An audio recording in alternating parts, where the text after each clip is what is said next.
Magandang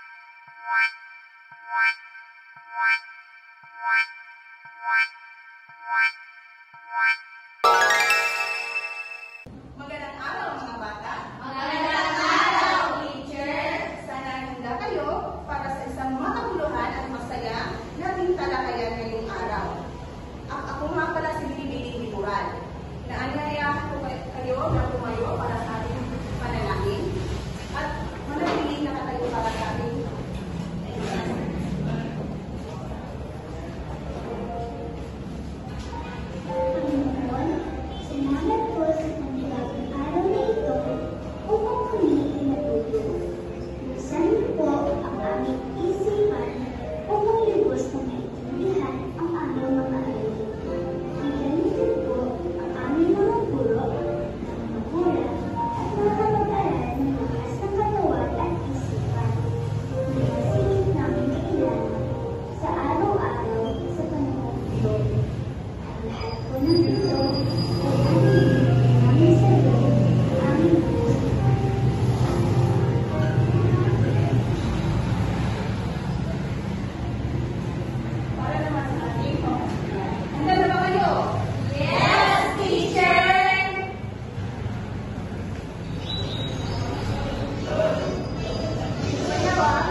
Present. Kristal. Agaw. Sumagya. Present. Katian. Present. Usahan. Present. Diligarda. Present. Bigyan ng barangay club ang lahat kasi present ang lahat.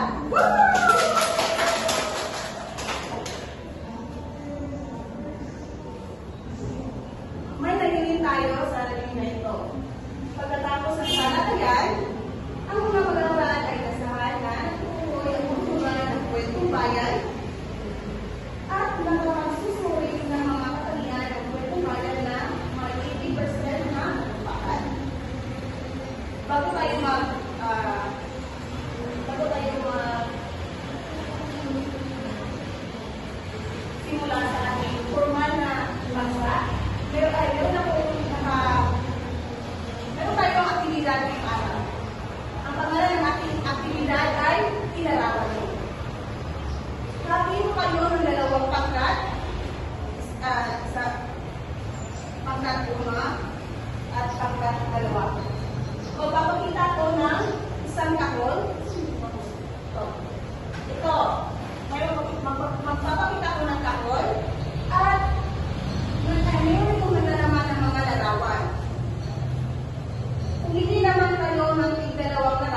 Maliwanag po ba mga bata?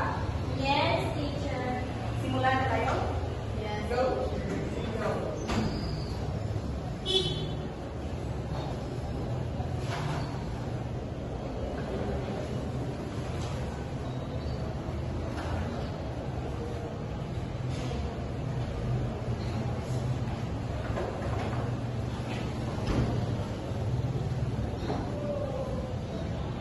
Agaw, penyebab kita larawan at larawan ito.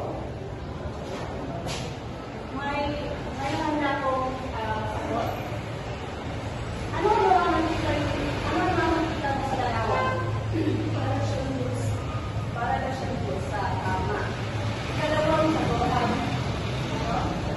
Bakit mahalaga na maintindihan natin sa larawan sa ating pang-araw-araw na buhay?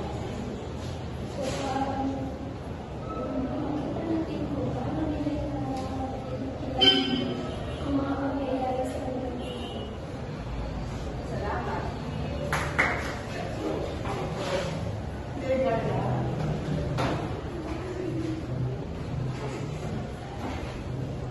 Ano ang nakakita mo sa larawan? So, nakikita natin sa larawan na isang Biblia. Tama. Bakit mahalaga na maintindihan natin na nasa larawan sa ating pang-araw na buhay? Upang malaman natin kung saan nagmula ang ating Diyos o yung mga sabihan ng unang panahon. Tama. Diba? Kapian?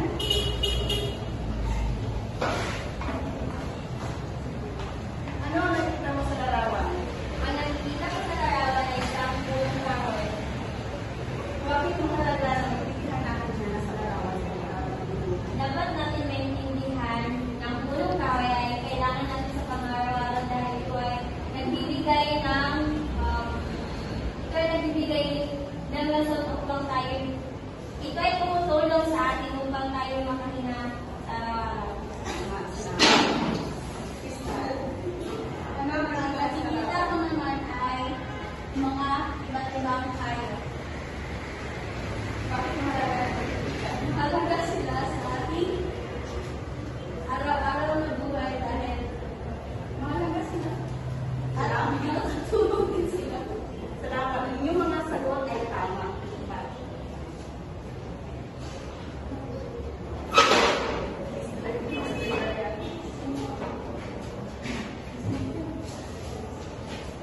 Bago tayo magpatuloy sa ating diskusyon, nais ko kayong tanungin ng ilang mga katanungan batay sa ating aktibidad na ginawa.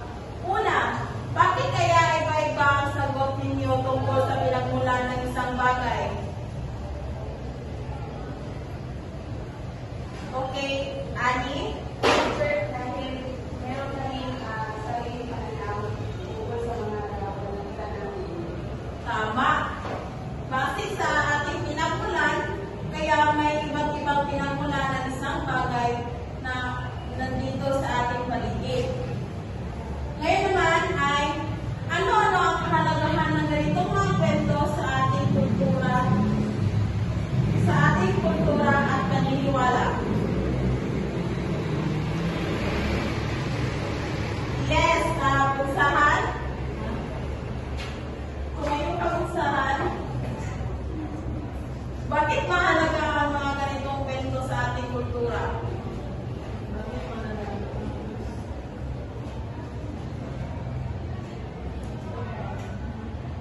Bakit mahalaga ang ganito? Para malaman ng mga bata kung ano ang masaya sa kanila o para malaman nila kung ano ang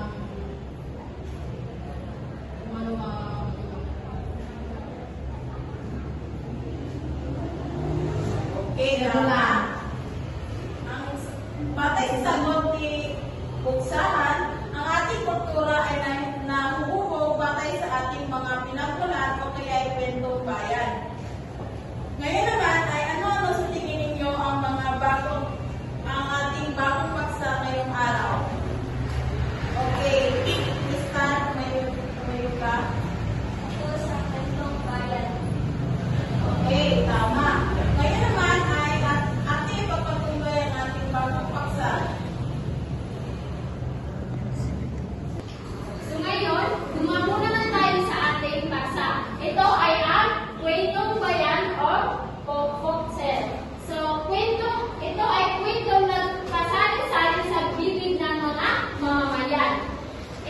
ay pumapasa ito sa mga katangian ng mga tauhan mabutihan o masama.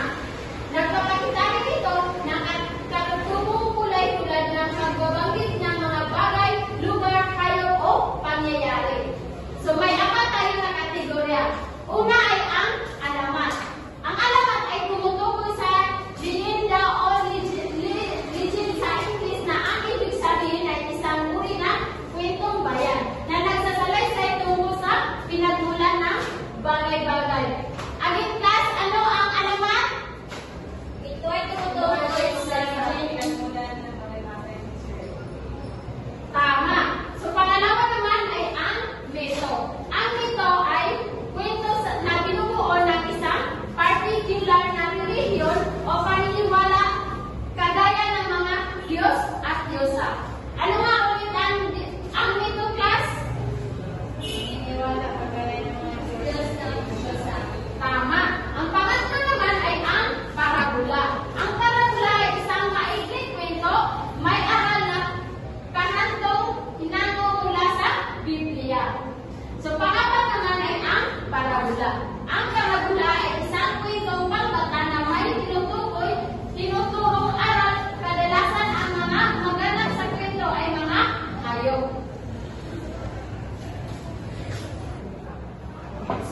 So ngayon, dumako naman tayo sa ating aktibidad.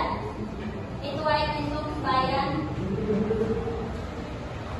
Ang tawag sa ating aktibidad ay Tungkoy Challenge. Ang mga mag-aaral ay hatiin sa tatlong grupo.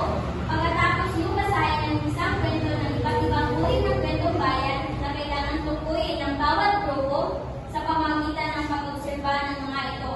Bawat representante ay magtatala ng kanilang sagot sa pisara.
Bibigyan ko kayo ng 5 minuto para sagutin ang mga tanong.